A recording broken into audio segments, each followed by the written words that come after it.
Hi, and welcome to the next episode of Lancashire Legends. Over the past few months, we've been to Australia, we've been to India, Pakistan, the USA, and our own shores, obviously, chatting to some of our iconic and homegrown and overseas stars. Next, we travel to the beautiful South Africa. I'm Warren Hegg, and today I'm delighted to be joined by Ashwell Prince, Eastern Province, Western Province, Lancashire, and South Africa. During his spell at Red Rose County, spanning over 6 seasons, 2009 to 2015, Ash became a fan's favourite and also an extremely popular member of the squad who is still affectionately remembered by all the lads he shared a dressing room with. Ash, great for you to join us. Thank you so much for being here. How is everything in South Africa in general during these very strange times? Yeah, it's an absolute pleasure, first of all, guys, to join you guys. I've been following it closely. So, yeah, a real pleasure to join you guys on the chat. And yeah, absolutely strange times at the moment around the world. Obviously, your boys have been over. They've given us a hiding in the T20s. And I'm sure that the Proteas are probably happy that your boys are going back home. But, yeah, it's been tough. And I suppose... creating the bubble. I mean, you guys have had it pretty much all summer over in England between Old Trafford and at Southampton. Yeah, and you've managed to do it quite well. I think they've had a few. They struggled a bit more here to keep it contained. So it's been tough. We've been fortunate to get the 3 2020s done. And unfortunately, it's a little bit sad that we couldn't have the one-day series, but we are led to believe that your boys will be back next year to come and finish a job. Hopefully, we'll be a little bit more prepared next time. Let's just hope we're in a safer environment. And I know for players and for travelling fans that come over from our shores visiting South Africa, it's one of the most popular places to be. Obviously, the sun shines, the beer's cold, and there's lots of good food on show, isn't there, over there? Absolutely. Yeah, I mean, I've had Liam Livingston there last season playing for me in our local T20 competition for the Cape Town Blitz. But I haven't been able to see him. He's been here in Cape Town for about 3 or 4 weeks, and I haven't been able to see him. So, and now the boys are off. But yeah, that's unfortunate. The weather is good. I'm at Newlands at the moment. Actually, just finished work with our boys, the Cobras. So the weather is good. It's just a shame that we can't have any cricket. And like you say, the biggest thing really is the fans. I mean, the English fans also love coming out to Cape Town. Last season with the Test series, it was jam-packed. I think you outnumbered us actually at Newlands last season for the Test match. And it's a shame that we can't have any of the tourists coming in and also the local fans coming to watch the matches. So. But we are still playing some domestic cricket. As you say, it's tough times. There's a lot of COVID testing week on week. We have to do these tests, and it's not an easy time at the moment. It's certainly not Ashwell. And tell us, what did early life in cricket for Ashwell Prince look like growing up in South Africa? Yeah, we're going back some time now, Higgy. Look, I mean, obviously, in terms of our country's history, those were the dark days, growing up in apartheid and all that. At the end of the day, though, the game was played all over. As a kid, I love the game I've got some pictures back home. I'm led to believe that you guys have got some pictures of me, but I'm sure they won't be going that far back from me playing in the back garden. But yeah, I've got some pictures of me basically picking up a bat from as soon as I could walk. So played in the back garden. My dad played a bit in the leagues. He was only really a league player. My eldest brother was quite a good player. He was a top order number 3 batsman. So following them to the grounds, league cricket. I mean, as you know it, I mean, Lancashire is massive with its league cricket. It's just the same. Growing up in my neighborhood, going down to the local club, following my dad and my eldest brother around the field, practices 2 or 3 times in the week, and then obviously around the field on on the weekends and asking everybody for some throws so that I can bat because I was never a bowler. You know what, Ash?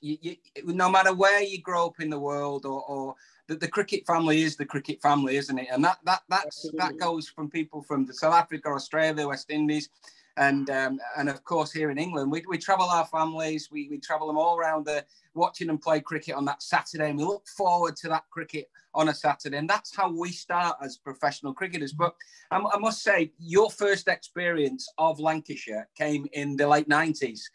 Where you played for Morecambe up in the Northern League, and I think we've got a picture. I think we've got a picture coming up any minute. There it is. There it is. We can see a young Ashwell Prince there on the back row at the end. Tell me a bit about Morecambe. So that was a great experience for me.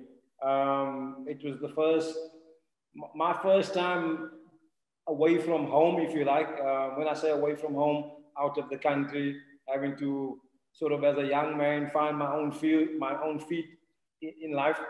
And obviously, always wanted to be a professional cricketer.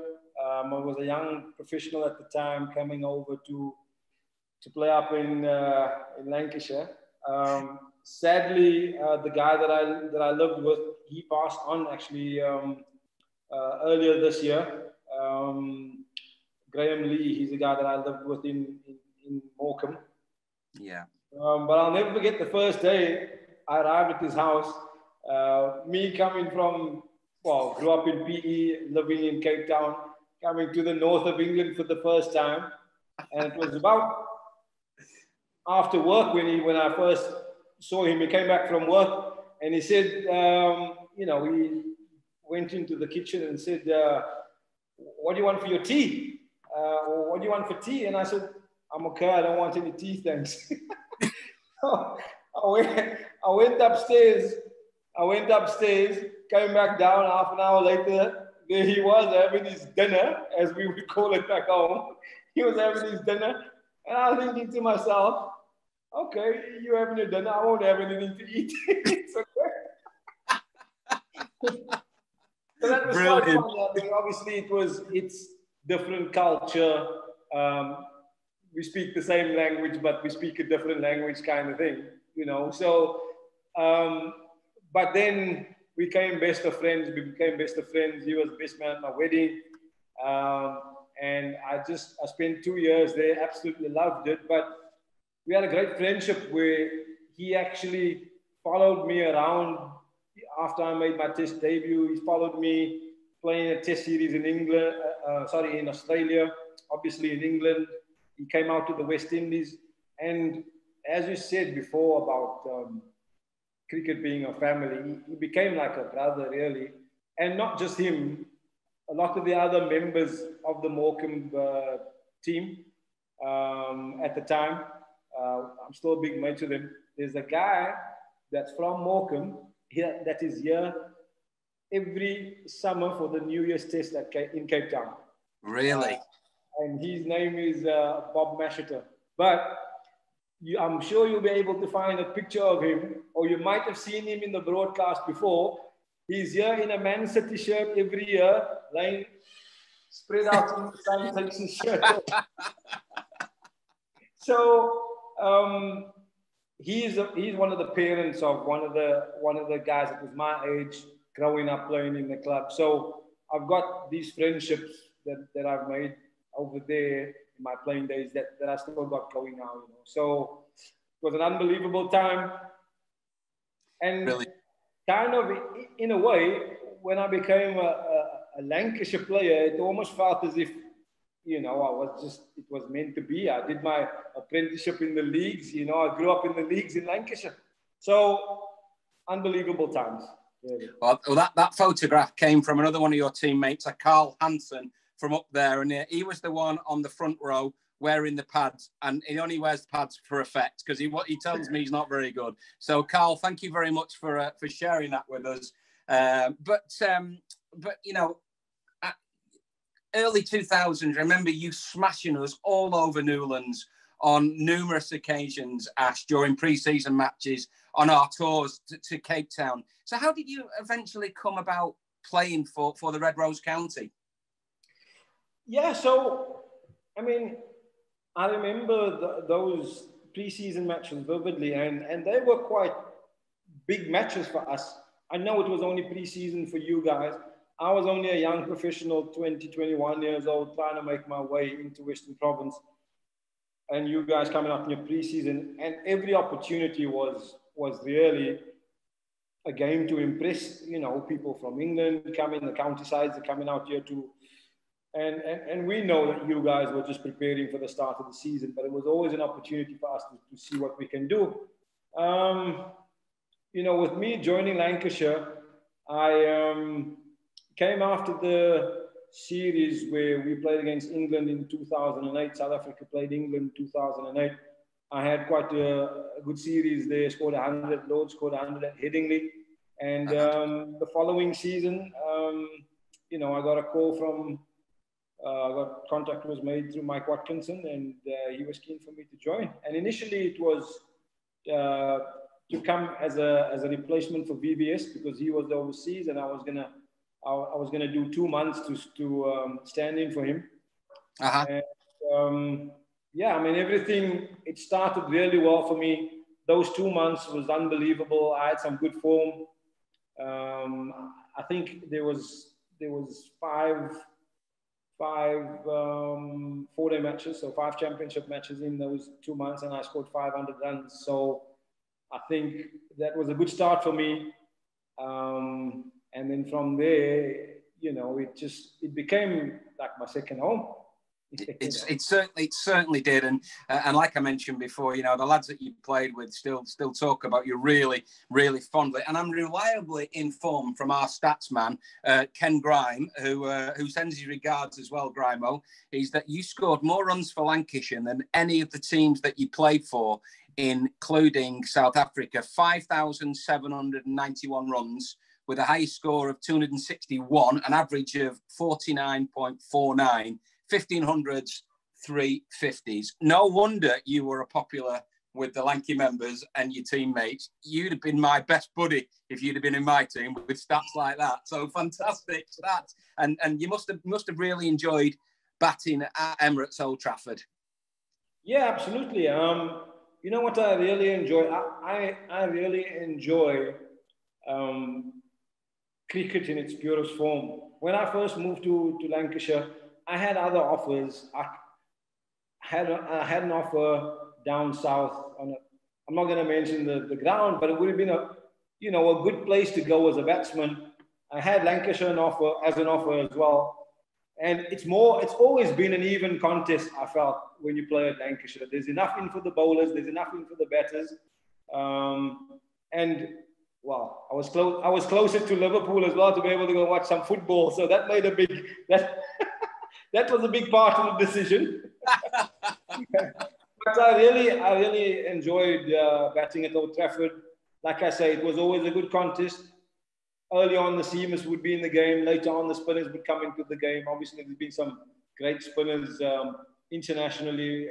Murli, locally, we're talking about Keeds. Keeds obviously took over 600 wickets, I think, for Lancashire as a first-class spinner. So there was a lot in it for the seamers. There was a lot in it there's enough in it for the spinners, and you could score runs if you worked hard for your runs, you know. So, I mean, I only have fond memories of Lancs, and like you say, I really enjoyed batting there, and obviously the crowd supporting us.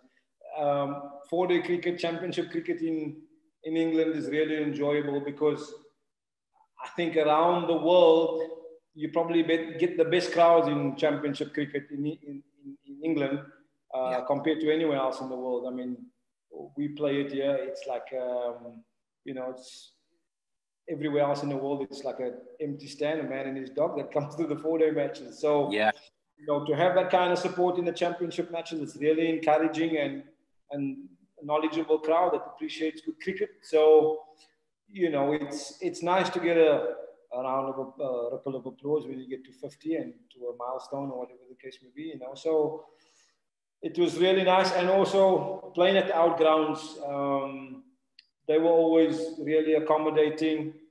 playing in Blackpool, playing in Aigburth, Liverpool, you know, going a little bit further up north into Lancashire. Unbelievable time. Brilliant. Ash, you've spent a lot of time in Lancashire, and like you say, you've got a big affiliation there. And one of the big parts, and the players that we speak to from all over the world, couldn't believe that the Roses games, the Lancashire versus Yorkshire Roses games. Tell me about your experience and your memories of that, mate. Yeah, so that's been. I mean, they were tough. Yorkshire always seemed to get the better of us in the 4-day games, unfortunately. As a test match player, obviously that was annoying, quite annoying. But, you know, in front of a jam-packed Old Trafford and Headingley on a T20 night in the Vitality Blast, you know, they were unbelievable matches. And that atmosphere is, I would say, second to none in terms of domestic cricket. You know, apart from international cricket, I'd say in terms of domestic cricket, that atmosphere is second to none. And obviously, we've had the wood over them in the Vitality Blast on those occasions. And I've got some good memories. Scored a few runs in them. We had some really good pitches in those matches as well. They always seemed to be high scoring. And we won some tight games, but we always seem to find a way to win. In T20, we always found a way to win against them. So unbelievable matches at Old Trafford and at Headingley in front of the Western Terrace, if you happen to be fielding out there. Normally they'll send the more experienced blokes out to go and deal with the crowd in front of the Western Terrace. So I've had a few Prince tunes being chanted back at me from, I've heard the whole album, I think, before, standing at Deep Square Leg or Deep Point in front of the Western Terrace. But, you know, great atmospheres, two strong teams, traditionally, obviously strong teams. And, you know, just, I think for a young player to experience that, I don't think you'll experience anything closer. If you haven't played international cricket, that's a very good sort of atmosphere for you to get accustomed to it. Yes, it's a great yardstick, and that was one of the benefits and the bonuses of being wicketkeeper, Ash. You were never anywhere close to the crowd.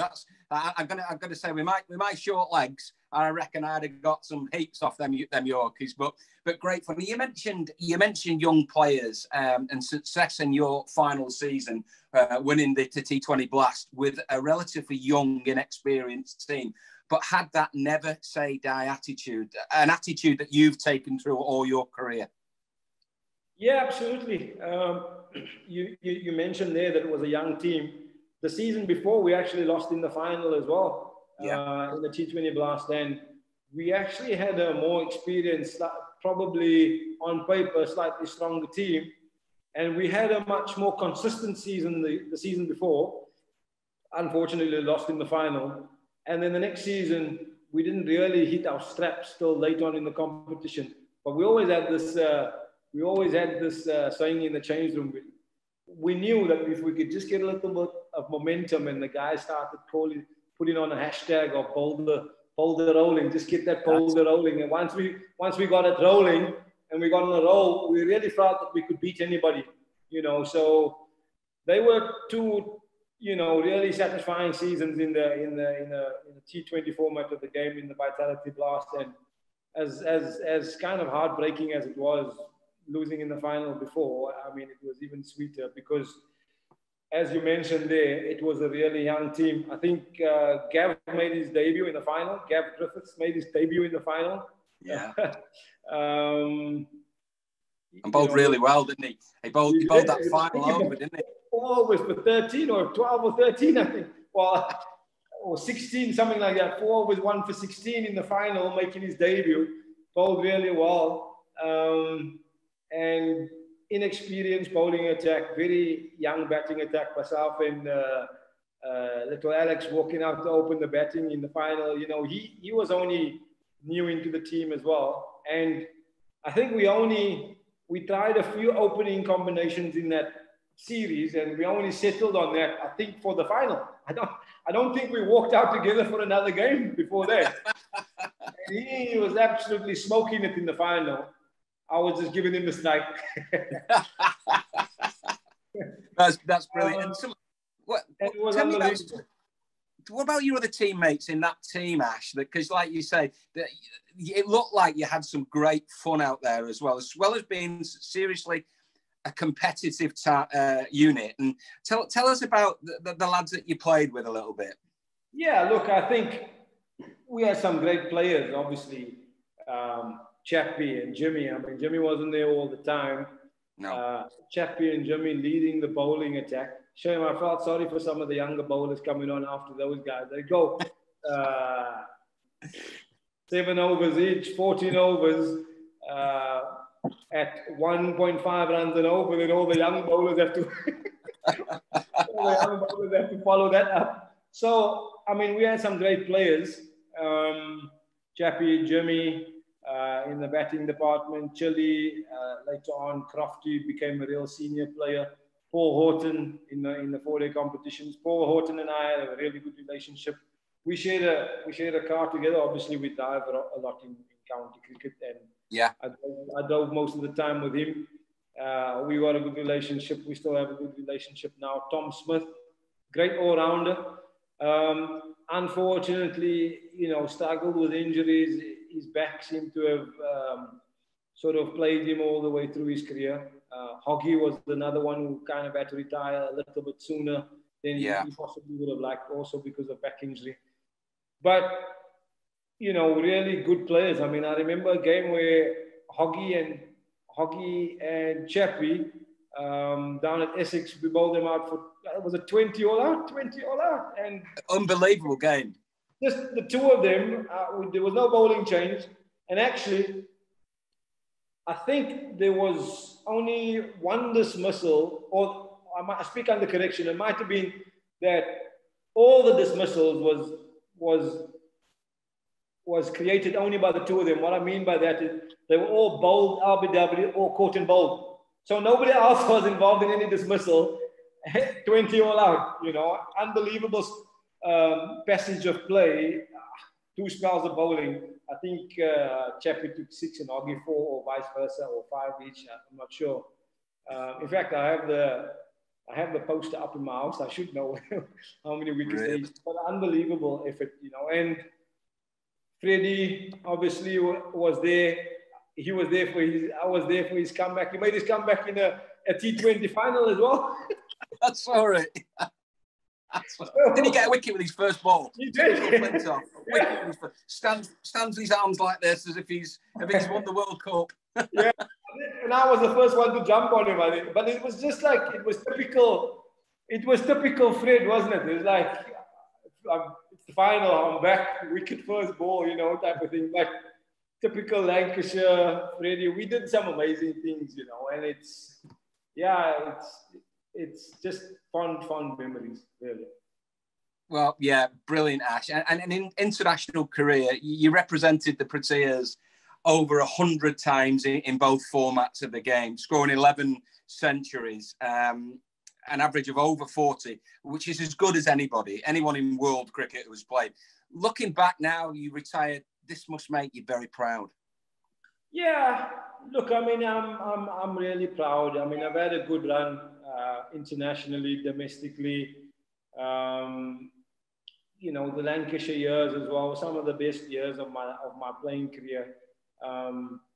Playing cricket internationally, going around the world, touring different countries, learning about different cultures, learning about, actually also a massive thing that you learn in international cricket is how people play the game in different countries. England is very different to South Africa. South Africa is very different to India, Pakistan, the rest of the world. In England, from a batting point of view, for instance, it's back and across, play the ball late, play it straight. In Australia, we have nice through pitches. You might stay a little bit more leg side of the ball where you can throw your hands to the ball. India, it spins more, all this type of stuff. So, a great learning experience throughout those years. And like I said, different cultures, And as you said, I mean, you make friends around the world, and just it's like a massive cricketing family. So, 20 years of first class and 10 years of international cricket, I have a lot to be grateful for. If it wasn't for the game of cricket, there's no ways I would have been able to see the world. So the game of cricket really has given me everything that I've got, and so today as a coach, all you try and do is do your best to try and pass on, and as much as you can, try and assist people to be able to have that kind of privilege to represent your country, or if you're not fortunate enough to represent your country, to represent your county or your province, and just give it your best, have a good crack. You have to enjoy it. We had some good fun at Lancashire. We had banter for days at Lancashire. Such Mahmood would be right at the forefront of leading all of that. I could always tell. So I went in the dressing room for a cup of tea. There was always lots of fun and lots of laughing. And I think that really comes across in the way you played your cricket. But Ash, you mentioned experience. You mentioned you had a really good run and you play cricket all over the world. You mentioned before you've gone into the coaching side of it now to pass on that experience. How are you enjoying that, mate? It's really different. It's really different. I think as players, you do your preparation, you know what you need to do for matches, and you kind of analyze the opposition from your personal games point of view, and you kind of know what you're going to face. Once you become a coach, you have to do that for every player, basically. Yeah. So there's 18 of them, so it's not just for yourself. But then obviously there's other aspects of coaching that's got not a lot to do with how you play, and it's got a lot more to do with managing people. And as a player, you don't have to do much of that. You don't have to do much of managing people. So it's not really, it's never ever a test of how well you know the game, how well you could play the game or understand it technically. It's a lot more trying to understand people and trying to get the best out of them, trying to find the best way to motivate them. So it's been a learning experience, but a very good experience, one that I thoroughly enjoyed. After I played and I retired, after I retired from Lancs, I was a national selector for a bit. I did some TV work as well for Supersport as a commentator, pundit, whatever. And then I was invited to go on a South African A tour as a coach, as an assistant coach. And on that tour is where I really sort of decided what I wanted to do after my playing career. And having dabbled a bit in commentary and being a selector and all that, you're not on the ground. I think a lot of us who played the game, we like to be on the ground, in the trenches with the guys, fighting through those sessions. When there's a partnership and you have to survive on day 4, you're kind of fighting with the boys through the session. I think that's more kind of my personality, so I really enjoy it, and trying to guide the players as best as possible. Hopefully, they're enjoying it as well. That honestly, that is brilliant. It's been brilliant to catch you. That's the power of Zoom these days. Even though we're in strange times, Ash, we've been very, very fortunate to catch up with so many of our former players and our former legends, and it's great that you can enjoy. You can join us like this, and it goes without saying, Ash, that you're welcome at Emirates Old Trafford anytime you're in the vicinity. You've got lots of friends there, and when people knew you were next in line to come on, they said, "Oh, give Ash our regards." We had some really good fun with him, even with the likes of the dressing room attendant Mark Nunn and people like that who were had some great fun. But you've been a great servant to Lancashire cricket. You brought our members and our players lots of good times, lots of success, and it was a pleasure to have you at our ground. Ashwell Prince, thank you for joining us. All the very best in the rest of your career. If you'd just like to finish by saying something to our members, that'd be superb. Yeah, thanks, Eggy. And it's a real pleasure to join you. I've been following, like I said, the Legend series, and I've had a great relationship with the members and all the fans of Lancashire. I still get lots of messages tweets and shout outs on social media. So I just want to say thank you very much to all the members and, you know, to all the fans of Lancashire, all my mates, former teammates. Hopefully we'll be seeing you guys soon. I'm due for a holiday.